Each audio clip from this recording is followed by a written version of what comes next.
Hello friends, स्वागत है आपका हमारे स्टडी चैनल में। तो अभी हम पढ़ रहे थे मध्यकालीन भारत का इतिहास। इसके पहले हमने 2 वीडियो अपलोड कर दी हैं जिसको आप जाके देख सकते हैं, आपको ज़्यादा अच्छे से समझ में आएगा। फिर उसमें हमने पढ़ा था इस्लाम धर्म की स्थापना, जिसको पैगंबर हज़रत मोहम्मद साहब ने करी थी। और उसके बाद हमने पढ़ा था जो है मोहम्मद बिन कासिम ने किस प्रकार से आक्रमण किया था भारत पर।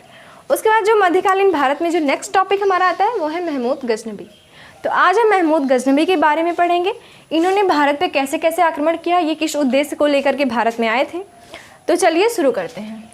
तो ये जो महमूद गजनबी थे ये जो है यामिनी वंश के थे, ठीक है, यामिनी वंश के थे। और ये एक तुर्क शासक थे जो है, इनको हम कह सकते हैं तुर्कों का आक्रमण।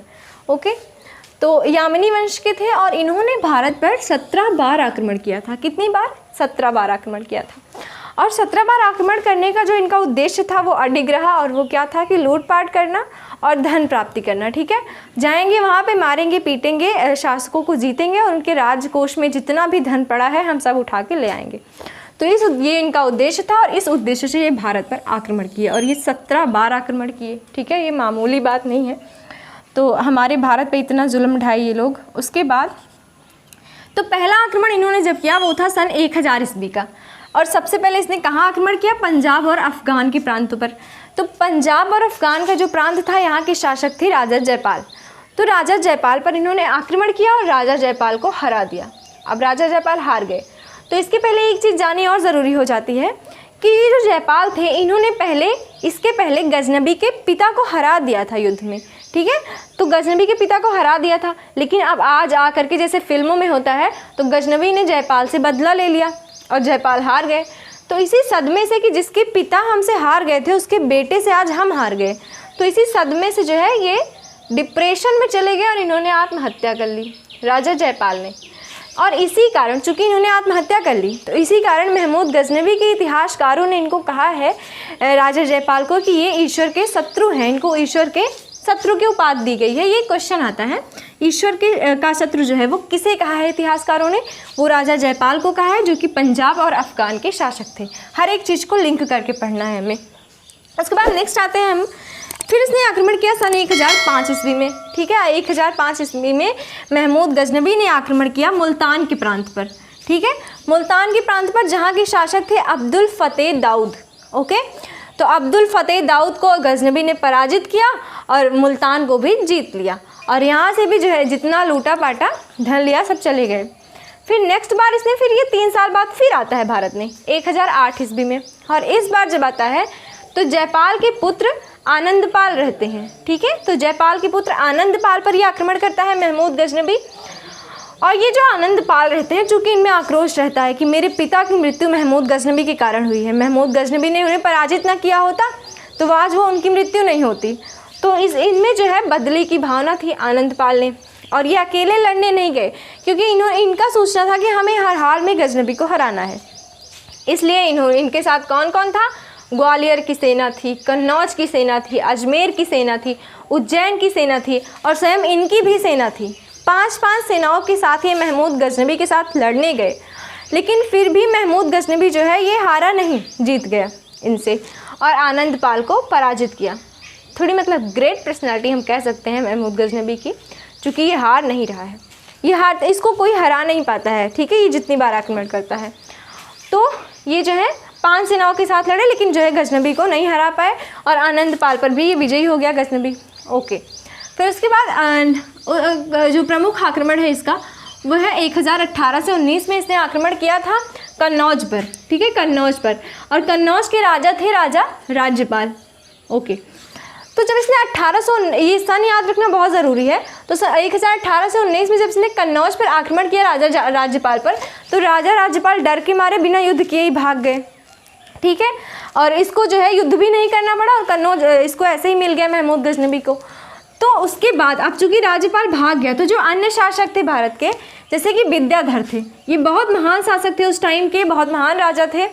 तो इनको जो है बहुत गुस्सा आई और इन्होंने कुछ मित्र राजाओं को मिलाया और इनको जो है राज्यपाल को ढूंढ करके इनकी हत्या करवा दी कि तुम इतने कायर हो, इससे जो है समाज पर बुरा असर जाता है कि तुम जो है आक्रमणकारियों से डर करके भाग गए। अरे युद्ध तो करना था, बाद में क्या परिणाम निकलता देखा जाता, हारते या तो जीतते या फिर वीर गति को प्राप्त होते। लेकिन भागना ये कहाँ की जो है वीरता है, ये तो कायरता है। तो इस वजह से विद्याधर ने इनकी हत्या करवा दी। ठीक है, उसके बाद अब जो है चूँकि महमूद गजनबी को लगा कि वो तो भाग गया था राज्यपाल, और हमारी और राज्यपाल की बात थी, उसमें विद्याधर क्यों बीच में आए, तुमने उसकी हत्या क्यों करवाई। तो महमूद गजनबी ने कहा चलो देखते हैं तुमको भी। नेक्स्ट बार 1021 में और 1022 में जब वो आक्रमण करता है महमूद गजनबी, तो वो विद्याधर पर ही आक्रमण करता है, कहता है चलो भाई अब तुमको भी देख लेते हैं। अब विद्याधर और महमूद गजनबी के बीच में युद्ध होता है, लेकिन महमूद गजनबी ये विद्याधर को हरा नहीं पाते हैं। विद्याधर ने जो है महमूद गजनबी को अच्छी खासी मात दी, लेकिन इसमें गजनबी भी नहीं हारता है। अंत में जब गजनबी जानता है कि हम जीतेंगे नहीं, तो ये विद्याधर से एक संधि कर लेता है। ठीक है, उस संधि के अंतर्गत महमूद गजनबी अपने जीते हुए 15 किलों को विद्याधर को दे देता है। 15 किले मतलब 15 किले, बड़े बड़े किले होते थे पहले जो राजाओं के अधीन रहते थे। ठीक है, तो संधि हुई, हालांकि विद्याधर को न गजनबी हरा पाए और न ही गजनबी को विद्याधर, दोनों ने संधि कर ली। ओके, इसका जो सबसे महत्वपूर्ण आक्रमण है वो है 1024 से 1025 वाला। इसको पढ़ के हमें भी बहुत गुस्सा आई थी। 1024 से 1025 में जो है इसने महमूद गजनबी ने शिव मंदिर को भी नहीं छोड़ा था, इसने सोमनाथ के मंदिर पर आक्रमण किया था। ठीक है, सोमनाथ का मंदिर जो कि शिव भगवान का मंदिर था, वहाँ के शासक थे भीमदेव, जिनका नाम था भीमदेव, अथवा उनको मूलराज प्रथम भी कहते थे। ठीक है, तो इस पर इसने आक्रमण किया था और यहाँ पे इसको बहुत भारी जो है सोना मिला था, धन की प्राप्ति हुई थी, हालांकि मंदिर था।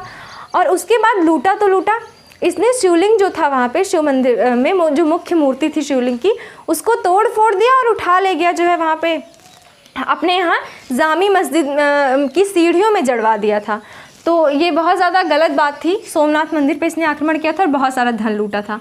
ठीक है, तो वहाँ के शासक थे भीमदेव और मूलराज प्रथम। ये इसका प्रमुख आक्रमण माना जाता है, क्योंकि सबसे ज़्यादा लाभ इसको यहीं पे हुआ था।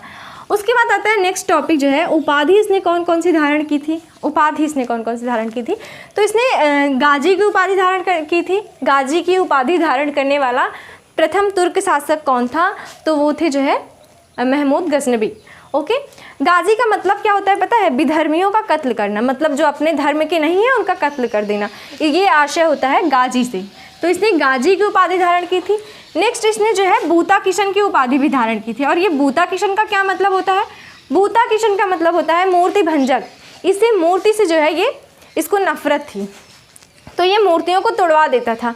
तो मूर्ति भंजक की उपाधि भी इसने धारण की, जिसको जो है बूता किशन नाम दिया गया। उसके बाद इसने सुल्तान की भी उपाधि धारण की थी। ठीक है, सुल्तान की उपाधि इसने धारण की थी।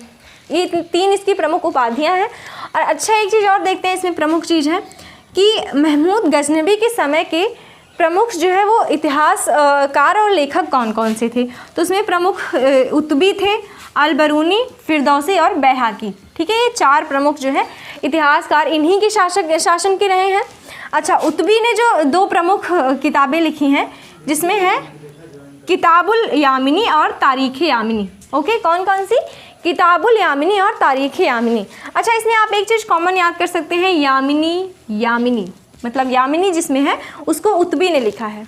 ठीक है, और अलबरूनी ने भी कुछ प्रमुख इनके भी लेखन कृतियाँ हैं, किताबुल हिंद और तारीख़ हिंद। ठीक है, तो हिंद से हम हिंट रख सकते हैं अलबरूनी की लेख कृतियों में। ठीक है, तो उसके बाद है फिरदौसी ने की जो प्रसिद्ध लेखन कृति रही है वो है शाहनामा। शाहनामा किसने लिखी थी, शाहनामा फिरदौसी ने लिखी थी। और ये किसके समय के इतिहासकार थे, ये महमूद गजनबी के समय के इतिहासकार थे। हाँ, उसी के जिसने 17 बार आक्रमण किया था भारत पर।